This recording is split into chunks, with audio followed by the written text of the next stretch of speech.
দর্শক, কথায় আছে মুখে মধু অন্তরে বিষ।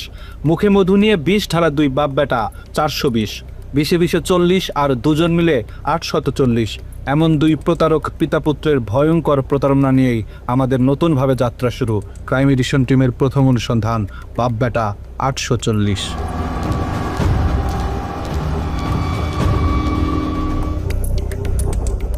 বাপ নাকি বেটা, কাকে দিয়ে করব শুরু, পরে বলবো কারটা। এমন সিদ্ধান্ত নিতেই আমাদেরকে সিদ্ধান্তহীনতায় থাকতে হয়েছে কিছুটা সময়। তারপরেও শুরু তো করতেই হবে।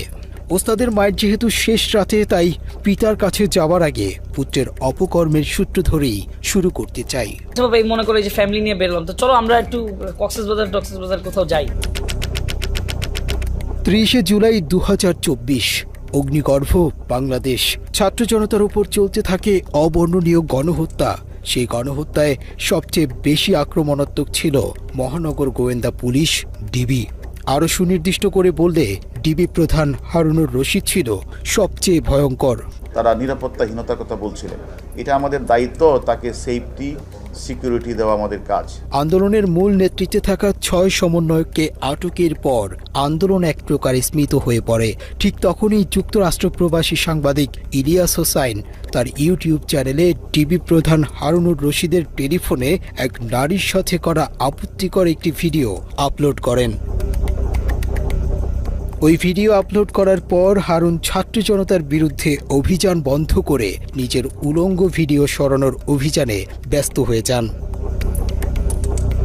ওই দিন বিকেলেই হারুনুর রশিদ ইউটিউবার তৌহিদ আফ্রিদিকে তার কার্যালয়ে আসতে বলেন।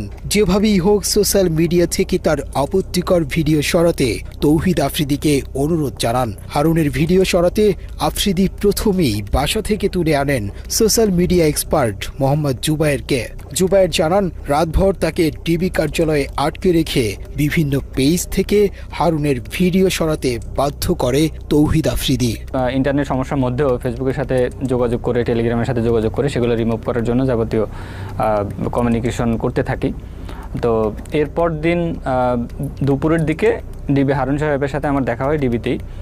তো উনিও তখন আমাকে নির্দেশনা দেয় যে যাতে করে ভিডিওটা কোথাও না থাকে সেটার বিষয়ে প্রয়োজনীয় ব্যবস্থা নিতে।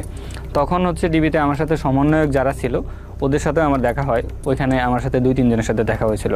তখন তারা ওইখানে আটক অবস্থায় ছিল।